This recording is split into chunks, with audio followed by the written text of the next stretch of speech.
Transition awareness breathing. Feeling grounded for both children and parents is essential for healthy living and learning. Join Eartha Powell on this series for tips and tools for creating a harmonious environment for learning. Transition awareness breathing will help you and your child find an individualized path to tackle change, promote lifelong learning, and discover new approaches to calmness. You've had a busy day, and now the sun has set. The house is quiet. Everyone in the apartment has gone into a night routine. Everything is quiet. And your eyes are wide open. You've had a busy day. And so your mind is rushing.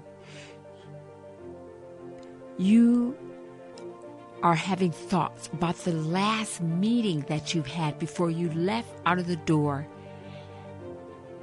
And the last thing you heard was, "We'll continue this tomorrow." But what do you do now? You're hungry. You're tired. You know you have to go to bed. You know you have to get rest. What do? Welcome to Transition Awareness Breathing Podcast. This is Eartha. And today we are going to talk about mindfully winding down so we can have a mindful sleep. Can you imagine mindfully sleeping? What is that all about? Well, that's what we're going to explore. So, before we get started, I would like to thank Web Talk Radio for allowing me to have a platform to bring Transition Awareness Breathing podcasts to you. And I would like to thank my producers, Mary Lou and Sam, for making Transition Awareness Breathing podcast available to you wherever you are at. Click on the link to subscribe. I am now in Apple Podcasts, and if you have an Android phone or anything, you can subscribe to my channel as well. So let's get started. Now, let's get back to trying to wind down. We are so busy, and sometimes our busyness filters into our rest time. I know we've been talking about relaxation breathing. We've been talking about mindfulness a lot, and we have really explored and examined awareness. But I feel like we've really been talking about those topics in a daytime environment. And so I want you to really be creative and realize that these techniques that we're talking about are wonderful in using them to wind down. I use some of these techniques with my son. And so this is just not me using the techniques with my son. It's when I'm using the techniques with my son, I'm using them on myself too, because, well, we're going to get into detail, and I'll explain more later. So let's get started. So one thing that I invite you to do is about 10 minutes, 30 minutes before you're going to retire for the evening, before you're going to go to sleep, think of a mindful activity. And the reason why is because we want to create a new habit. Our brain is so magnificent. It loves to analyze and work and put things together and take things apart in our brain. And so all this is going on. If we develop a new habit, a mindful habit, before we go to bed, like I say, about 10 minutes or 30 minutes before we get to bed, we're sending our brain a transmission that it's time to wind down. And we'll talk a little bit more about some mindful habits. Before we go there, let's kind of visit a little bit about that meeting or whatever activity that you were in before you left work or wherever you were at. And it caused you to have a reaction. Your emotions are really excited. Or maybe your emotions are very stressed. Or maybe your emotions are very joyful. When we talk about emotions, we're just not talking about emotions that are stressful or sad. We can have emotions that are very exciting or very joyful, that gets us very stimulated. And the end result is we have to get up in the morning, so we want to go to bed. And I have to tell you, some of us that work flexible alternative shifts, sometimes our bedtime is not at night. Sometimes our sleep time is during the day because we work at odd hours. We work in the evening shift or we work in night shift. And so though that is something also to keep in mind, that some of our rest time is not necessarily at bedtime, and that in itself really challenges our sleep and our patterns of sleep. The mindfulness activity can be done at any time of the day. What we can do is put a check on our emotions. So before we get to that 30 minutes, before we get to that 10-minute exercise, let's do a check of our emotions. So what I'm asking is to be aware of how you are responding. What is your emotion like? What is your mood like? Do you know the difference between a mood and an emotion? Or does it all sound the same because you get the same reaction? An emotion is a short duration. It lasts for a short period of time. It's very highly intense. And usually it's prompting you to take some kind of an action, an emotion. A mood happens usually over a longer period of time. And what happens is when we have this mood, it happens after a period that we're feeding that emotion and ruminating over that emotion over repetitive thought about a situation or a problem. And so we just keep thinking about it and talking about it and reminiscing about it and thinking about it and talking about it and reminiscing about it. And so we feed that mood, whatever mood, that we are engaged in.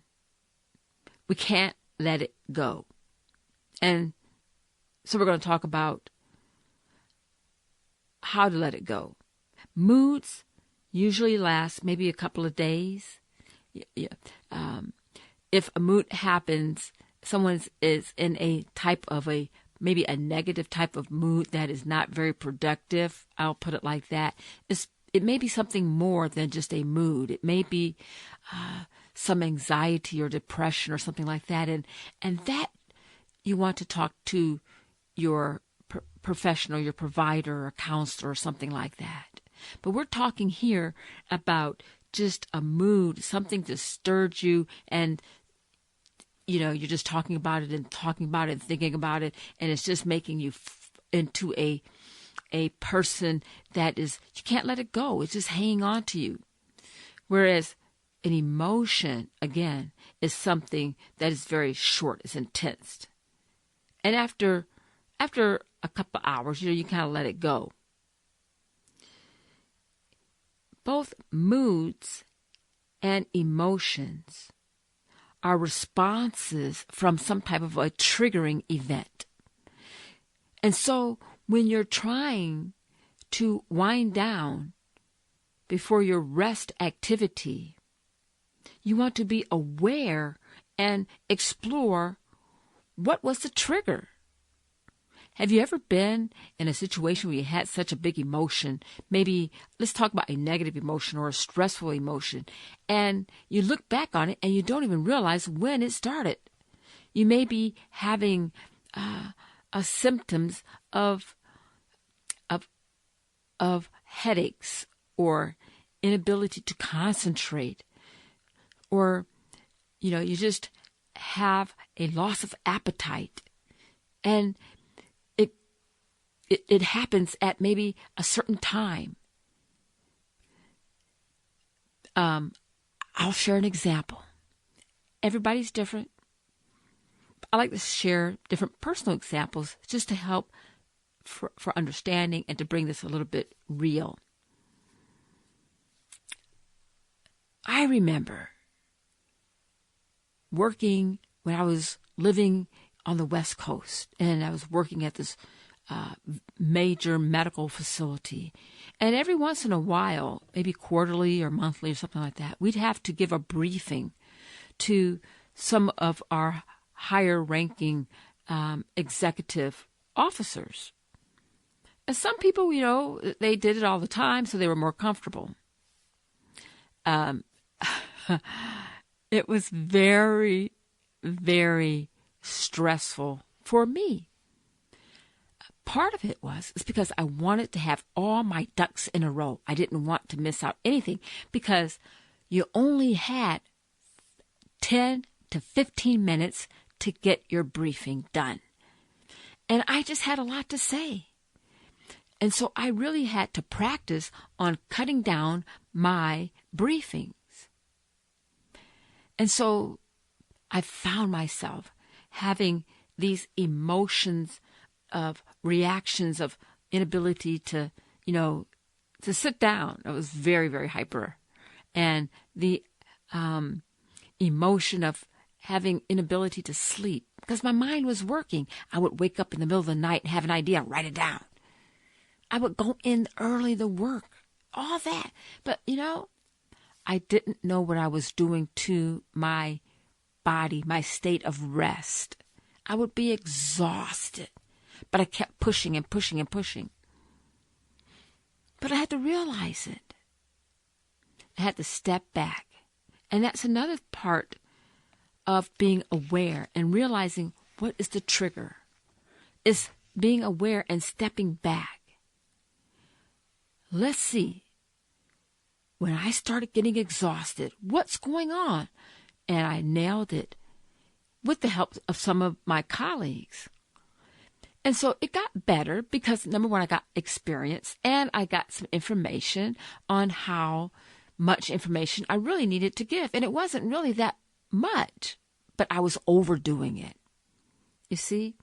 So sometimes our emotions are triggered by some of our actions. And so we have to, it's very helpful to kind of think and be aware of the emotion after a trigger, trying to find what that trigger is. And it's different for everyone. And with mindfulness, as popular as mindfulness and awareness and relaxation breathing is now, many companies are really welcoming the practice of mindfulness. So,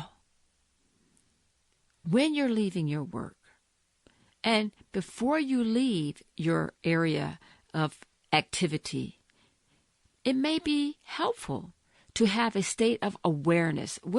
Do a mood check. Do a emotion check.